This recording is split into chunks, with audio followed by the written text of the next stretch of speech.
दागी मंत्रियों को कैबिनेट में शामिल करने पर सुप्रीम कोर्ट ने आज गेंद सरकार के पाले में डाल दी। कोर्ट ने पीएम को संविधान के हिसाब से काम करने की नसीहत तो दी, लेकिन मंत्रियों का सवाल उनके अधिकार से जोड़कर सीधे दखल से इनकार कर दिया। सुप्रीम कोर्ट का एक फैसला नजीर है, वो नसीहत भी है। वो भारत में विधायिका और न्यायपालिका को अपनी अपनी गरिमा और आजादी में रहते हुए काम करने की मिसाल भी पेश करता है। दागी मंत्रियों के सरकार में शामिल होने पर पहले भी सवाल उठाए गए हैं, लेकिन इस बार सुप्रीम कोर्ट ने इसे सीधे सीधे प्रधानमंत्री के अधिकार और उनकी अंतरात्मा से जोड़ दिया है। देश की सबसे बड़ी अदालत का कहना है, प्रधानमंत्री को दागी मंत्रियों को अपनी कैबिनेट में शामिल नहीं करना चाहिए। भ्रष्टाचार देश का दुश्मन है। भ्रष्टाचार को उसके स्तर से नहीं मापा जा सकता। वो देश की अर्थव्यवस्था को पंगु बना देता है। अवैध तरीके से धन जुटाना आम आदमी की ऊर्जा की बर्बादी है। प्रधानमंत्री के पास सभी संवैधानिक शक्तियां हैं, इसलिए उन्हें संविधान के मुताबिक कार्य करना चाहिए। इसके अलावा नैतिकता, अच्छा प्रशासन और विश्वास बहाली भी उनकी ही जिम्मेदारी है।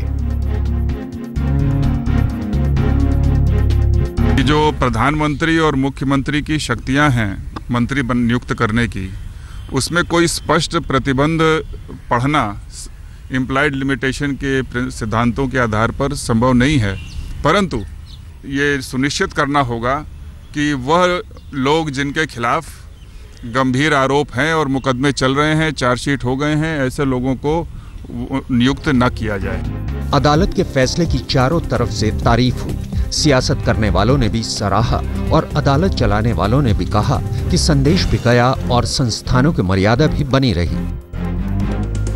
ये जब सही फैसला है तो संविधान के मुताबिक है। जो सुप्रीम कोर्ट की एडवाइस है प्रधानमंत्री को, उसके ऊपर प्रधानमंत्री विचार करेंगे। उनका कॉन्स्टिट्यूशनल प्रेरोगेटिव है, तो अब उनका दायित्व होगा कि वो किस तरह का इल्ज़ाम है उसको ख्याल में रखते हुए अपना प्रेरोगेटिव को एक्सरसाइज करें। मोदी सरकार में उन मंत्रियों के लिए ये राहत की खबर भी है जिनके दामन धुले हुए नहीं हैं, लेकिन भ्रष्टाचार पर सख्त प्रधानमंत्री क्या करेंगे? क्या अदालत की सलाह पर अमल करना उनके लिए मुमकिन होगा? सुप्रीम कोर्ट ने अपने फैसले से यह साफ कर दिया है कि वो प्रधानमंत्री और मुख्यमंत्रियों के अपना कैबिनेट चुनने के विशेषाधिकार में तो कोई दखल नहीं देगा, लेकिन कोर्ट ने प्रधानमंत्री और मुख्यमंत्रियों को ये नसीहत दी है कि वो संवैधानिक जिम्मेदारियों से बंधे हुए हैं, या दूसरे शब्दों में ये कहें कि प्रधानमंत्री और मुख्यमंत्रियों को सुप्रीम कोर्ट ने अपना राजधर्म निभाने की नसीहत दी है।